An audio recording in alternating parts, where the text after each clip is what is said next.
As we roast on this 1928 Gothot. There's a few stages that are involved as we turn the machine on. It's already currently been warming up, but I'll show you exactly how the gas and propane intake works. See, this is currently running on propane. We have it going to the first stage regulator. I'm just going to lower it down to 1 psi, and then the second stage regulator, which lowers it down to 4 inches of water column. That's prior to going into the burners. Thank you. And here's the control box right here. It's already been warming up for a little bit, so this is actually just to turn on the S1 control, which will turn on essentially the whole roaster. So I'm talking about the drum, cooling tray, and then this will turn on the propane to the burners. So there you go. See the LED light up, letting us know it's in operation. And then we're working with 4 LEDs showing it at full power. A half power, excuse me, which is essentially full power for this very powerful low NOx burner. In order for me to be able to adjust the gas on this roaster, I use this knob right here, and you'll see me as I lower it down, it goes down 1 LED, one more. So I'll put it back to 4, and then we'll let it warm up as we get ready to do a batch of the Brazil coffee. Now, as you can see, we'll let Mark show you the inner workings here, but we're getting up to about 260 Celsius. It's been warm for a little bit, so I'm getting ready to charge right now.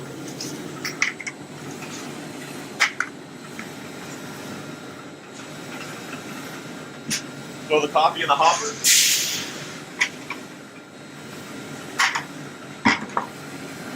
Set my timer, and then we charge.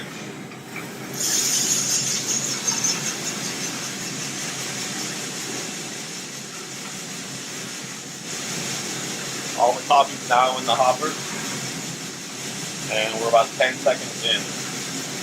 One very important step in the roasting process with the singular airflow control that we have here. You'll see this lever. When it is in the back position, that means you are going through the roasting drum. Moving it forward puts it through the cooling drum. We will not do that until we actually discharge the coffee. We put in about 15 pounds of coffee here. This is a dry process Brazil, which will take heat very quickly.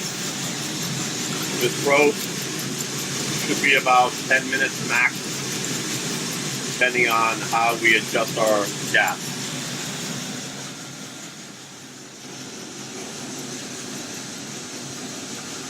I'll be monitoring the readouts here to tell me the temperature to get a gauge as to when the turning point is happening.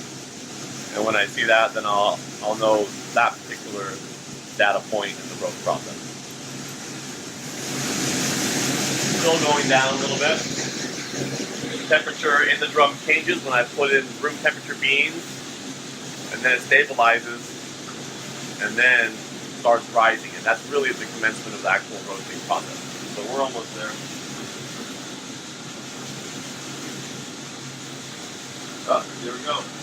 182 Celsius at 2 minutes and 15 seconds. So really when the beans start to really absorb the energy from the drum. The initial drying phase, as they like to point it.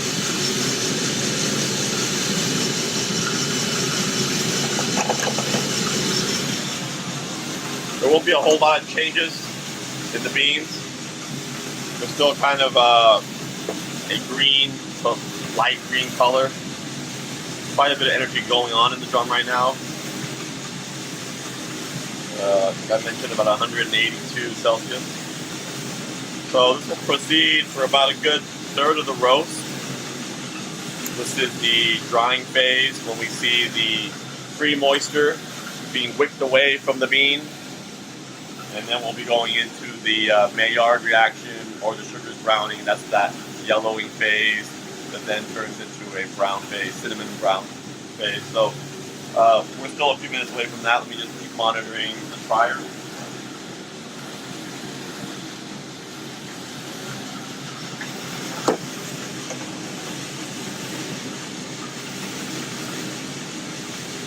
We got a little bit of that grassy smell, so we're good. And within the next minute and a half, we'll start seeing some of the chaff coming off. That is that parchment papery substance that starts coming off the bean as it expands. Alright, so we're about 4:15 in. Definitely seeing some of the color changes we talked about. I'll show you right now. Definitely gone from green to yellow. The beginning of that yellow phase is still a light tinge of green, but it is the end of that drying phase heading into yellow. Excuse me, because I got a bean stuck in there.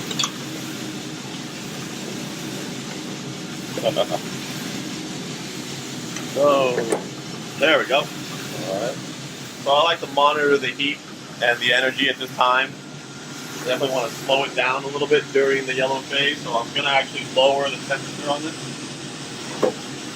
by 1 notch. This is a very soft coffee, absorbs energy quite easily, so you'll see me grab switch here and lower it down 1.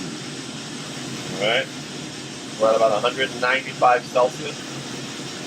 I want to stretch out this yellow phase a little bit, get the sugars browning to fully develop in terms of the polysaccharides breaking down and getting a nice sweet spot. Maybe we'll start seeing a little, there you go, now it's kind of more of that roasted peanut, true gold color right there, right? And now we start smelling what smells more like baked bread.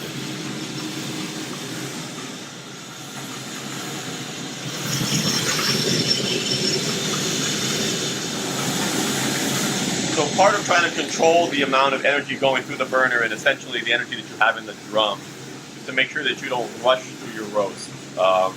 You may reach each of your visual data points in terms of how the coffee should look, but if they're happening too quickly, then you're basically pushing through your roast too fast.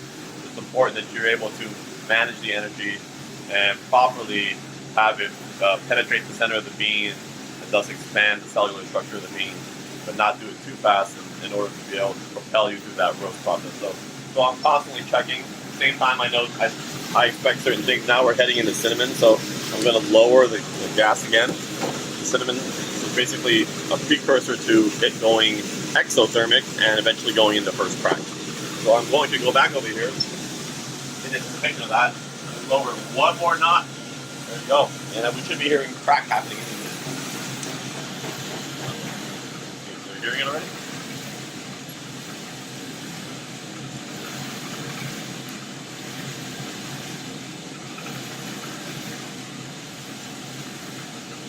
Yep, there it is.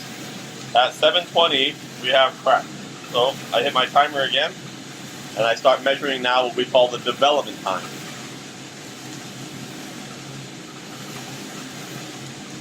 And one of the more important things in terms of how the coffee sounds when it's going through the stage is that you don't want machine gun fire.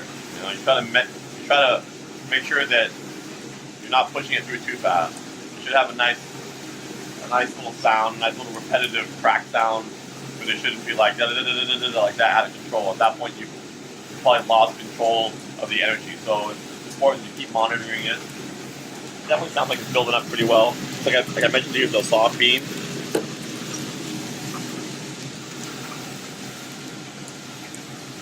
Awesome. So we basically put the gas burner at its lowest setting. And now that the coffee is in crack or through its development stage, it's basically going exothermic, and there's a bunch of energy from the bean. So we got that going on, radiation from the other beans, putting off energy as well. So I don't need to give it a bunch of gas. I'm kind of letting it propel itself forward And I'm just checking the dryer every now and then to see if it smells right, if it's ready to drop. I'm going to do this probably about a city. I don't like making my Brazils too dark because they get ashy. So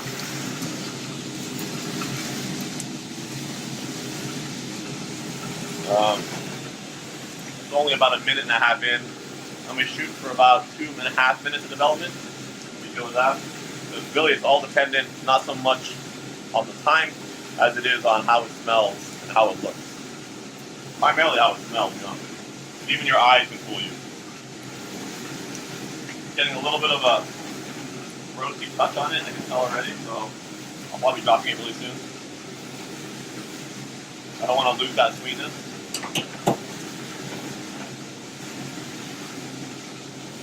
Alright, there we go, 2 minutes.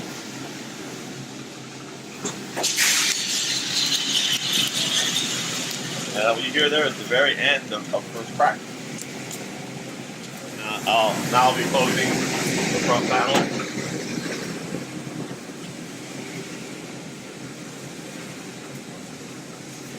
Nice development. The thing with the dry process Brazilian coffees, they tend to be really ashy if you over roast them or develop them too much. They will tip and sport quite easily. So you don't need to roast this coffee to a full city in order to be able to get those inherent qualities of sweetness, chocolatey, you know, kind of like cacao bitterness, and really nice body. This coffee doesn't exhibit a lot of acidity to begin with, so you're able to coax those flavors out without having to take it to a really, really well-developed dark stage.